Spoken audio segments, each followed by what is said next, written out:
안녕하십니까. 아메리츠 파이낸셜 수석 부사장 이영돈입니다. 미국 경제 읽어주는 남자 경제남 7월 28일 순서 시작합니다. 우선 주가 관련 얘기 좀 하고요. 트럼프 대통령이 미국과 무역 협정 없는 국가에 15에서 20% 관세를 부과할 것이라고 얘기했고요. 미국하고 유럽연합의 무역 협정의 영향으로 미국의 수입은 46% 감소할 전망이고 수출은 12% 증가할 예상을 하고 있네요. 또 유럽연합이 미국산 에너지를 7,500달러어치를 구매한다고 발표를 해서 LNG 관련 주가가 급등했습니다. 이번 주는 월스트리트 최대 이벤트 주간이고요. 경제 성장률, 인플레이션, 고용 지표 줄줄이 지금 대기하고 있습니다. 이번 주에. 그리고 이번 주에 또 주목해야 할 10가지도 좀 줄여봤고요. 삼성전자하고 테슬라하고 165억 달러 규모의 반도체 공급 계약을 체결했습니다. 일론 머스크가 직접 얘기했고요. QR코드 사기 피싱이 급증합니다. 그것도 여러분들께서 좀 주목해 봐야 될 것 같습니다. S&P 500 지수가 오늘 소폭 상승했는데 미국과 유럽 연합 간의 기대를 모은 무역 합의가 발표는 되었지만 투자자들의 반응은 다소 미온적이었습니다. S&P 500 지수는 장 초반 사상 최고치를 경신한 뒤에 0.1% 상승했고 다우존스 산업평균 지수는 거의 보합세를 보였고요. 기술주 중심의 나스닥 종합지수는 0.3% 상승하며 역시 사상 최고치를 기록했습니다. 이번 주가는 트럼프 대통령이 일요일인 어제 미국과 EU가 대부분의 상품에 관해 관세를 15%로 인하하는 데 합의했다고 발표한 뒤 나온 움직임입니다.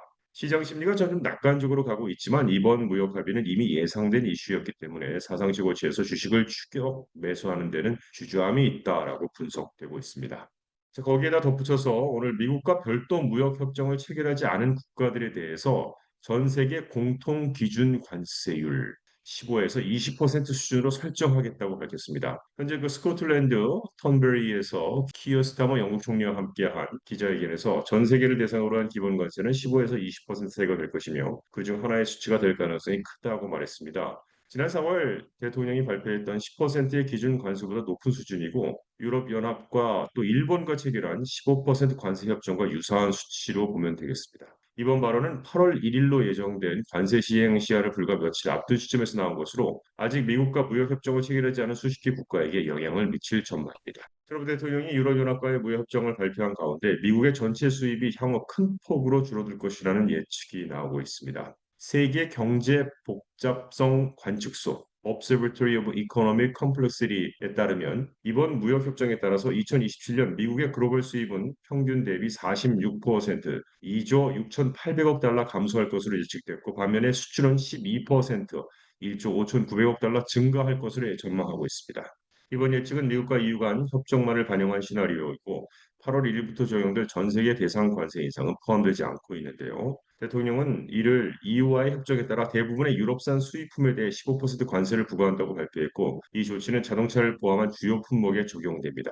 조금 전에 말씀드렸던 OECD 시뮬레이터를 개발한 경제학자에 따르면 미국이 세계에 관세를 부과하고 있지만 다른 국가들은 서로에게 관세를 부과하지 않고 있다며 많은 국가들이 자연스럽게 미국과의 교육을 줄이고 다른 방향으로 무역망을 재편할 것이라고 설명했습니다. 예를 들어 독일의 대비 수출은 기존 시나리오에서는 2023년 1,330억 달러에서 2027년 1,550달러로 증가할 것으로 예상됐지만 15% 관세 적용 후에는 2027년에 1,490억 달러로 증가폭이 축소된다는 겁니다. 또한 중국은 미국 수입 감소에 대응해서 러시아, 베트남, 사우디아라비아로 수입선을 다변화할 것으로 보이며 미국산 수입은 1,010억 달러 감소할 것으로 예상됩니다. 물류업계는 관세가 완화됐더라도 여전히 제품 가격 상승과 다양성 저하를 우려하고 있는데요. 특히 고가 장비류는 구매가 일시 중단된 사례도 있다고 설명했습니다. 미국이 유럽연합에서 가장 많이 수입하는 품목은 가구, 타이어, 침구류, 와인 등입니다. 유럽연합이 미국으로부터 7,500달러 규모의 에너지를 구매하기로 하면서 미국의 LNG 관련 기업들의 주가가 급등했습니다. 이번 거래는 EU와 미국 간의 경제와 에너지 협력을 강화하기 위한 광범위한 무역 협정에 일하러 주말 동안 발표됐습니다. 밑에 나와 있는 쉐니어 에너지, 벤처 글로벌, 그리고 인프라 개발 업체인 넥스트 디케이, 뉴포트리스 에너지도 주가가 상승했습니다. 한편 이번 합의는 LNG뿐만 아니라 미국산 석유와 원자력 연료의 대규모 수입도 포함되어 있습니다. 이에 대한 대가로 EU는 미국 경제에 대한 6천억 달러 규모의 투자 확대에 동의했고 미국 수출품에 대해 15%의 관세를 수용하기로 했습니다. 이번 주 월스트리트 최대 이벤트 주간입니다. 연방준비제도 페드 회의, 주요 빅테크 기업들의 실적 발표, 트럼프 대통령의 금요일 관세 마감 시한, 그리고 중요한 인플레이션 지표 발표 등 굵직한 이벤트가 몰려 있습니다. S&P 500 지수에 포함된 150개 이상의 기업이 분기 실적을 발표할 예정인데 특히 매그니피센트 세븐에 속하는 메타와 마이크로소프트가 수요일, 아마존과 애플이 목요일에 실적을 공개합니다. 투자자들은 기업들이 AI 관련 지출에 대해 어떤 언급을 할지 총각을 복도세우고 있습니다. 이는 올해 대형 클라우드 인프라 기업에 대한 투자가 타당한지를 판단할 수 있는 중요한 단서가 될 것입니다. 페드는 화요일부터 이틀간 정책 회의를 진행하고 수요일에 종료하고요. 시장은 현재 연준이 기준금리를 현 수준인 4.25에서 4.5로 동결할 것으로 보고 있으나 9월 회의에서 금리 인하 가능성이 열려 있는지 여부에 주목하고 있습니다.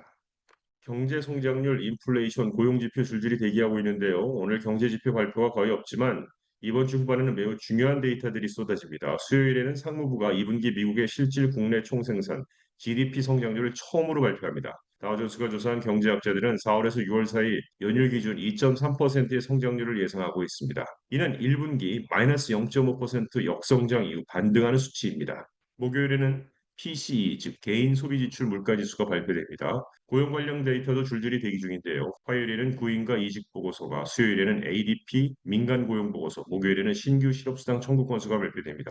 금요일에는 핵심 고용 지표인 7월 고용 보고서가 나오고요. 이 보고서는 7월 신규 일자리 수가 10만 2천 개로 6월에 14만 7천 개보다 줄어들고 실업률은 4.1에서 4.2%로 소폭 상승할 것으로 예상하고 있습니다. 탑 10 things to watch. 10가지 주요 이슈 살펴보겠습니다. 미국과 EU 무역협정 발표, 조금 전에 말씀드렸고요. 이번 주 시장 주요 이벤트 계속해서 팔로우 하셔야 될 것이고요. 허니웰 목표가 설정됐다고 하는데 모건 스탠리가 허니웰의 목표 주가를 225달러에서 250달러로 상향했습니다. 항공우주 부문 일시적 역풍이 예상되고요. 장기적으로는 긍정적 시각을 유지하고 있습니다. 다음 나이키에 대한 게 나왔네요. JP모건의 맷보스는 나이키를 매수 등급으로 상향했습니다. 목표가는 64달러에서 93달러로 올렸는데요. 경쟁 심화와 추가 구조조정 우려는 지적하고 있습니다. 다섯 번째로 테슬라와 삼성이 165억 달러 반도체 계약한 거 잠시 후에 말씀드리겠고요. 시스코의 투자 의견이 하향되고 있습니다. AI 관련 매출 정보 부족이 성장성 제한 요인으로 지적받고 있습니다. 일곱 번째, 텍사스의 인스트루먼트가 투자 의견으로 상향됐는데요. 대규모 설비 투자 사이클이 마무리 단계에 있다라는 게 주요 평가입니다. 아마존의 목표가도 상향되고 있습니다. UBS는 아마존을 가장 상승 잠재력 큰 주식이라고 평가했습니다. 목표가는 249달러에서 271달러로 상승했습니다. 아마존의 실적은 목요일 밤에 발표가 됩니다. 애플과 함께 주목받고 있습니다. 삼성전자하고 테슬라가 165억 달러 규모의 반도체 공급 계약에 체결했습니다. AI 칩 생산 협력을 본격화한다는 겁니다. 머스크는 삼성의 텍사스 신공장은 테슬라의 차세대 AI6 칩 생산을 전담하게 될 것이라며 이 계약은 전략적으로 매우 중요하며 삼성은 테슬라가 생산 효율성 극대화를 직접 지원하도록 허용했다고 말했습니다. 또한 이번 계약 규모가 공개된 165억 달러보다 더 커질 수 있다고까지 언급했습니다. 끝으로 QR코드 사기 피싱이 급증해서 현재 미국에서 2,600만 명이 피해를 입고 있다고 하니까요. 조심해야 되겠습니다. 무심코 그냥 QR코드를 스캔하는 것이 위험하다고 합니다. 미국의 연방거래위원회는 예고 없이 도착한 택배나 주차요금 등에서 QR코드를 스캔하지 말라고 경고했습니다. 범죄자들은 주차 미터기, 공공요금 고지서 등의 가짜 QR코드 스티커를 붙여서 급한 상황을 이용해 피해자를 속인다고 하는군요. 이게 전통적인 피싱보다 더 교묘하고 안드로이드보다 아이폰이 더 취약하다고 합니다. 연구에 따르면 아이폰 사용자가 기기에 대한 신뢰도가 높아서 보안 경계심이 낮은 경향이 있고 실제 구매에 QR코드를 사용하는 비율이 더 높기 때문에 그렇다고 하는군요. 낯선 QR코드 절대 스캔 금지고요. 스캔 시 URL 미리 보기를 확인하셔야 되고 공공장소나 실외 부착된 QR코드는 주의가 필요하다고 합니다. 이상 미국 경제 읽어주는 남자를 마칩니다. 좋은 한 주 되십시오. 고맙습니다.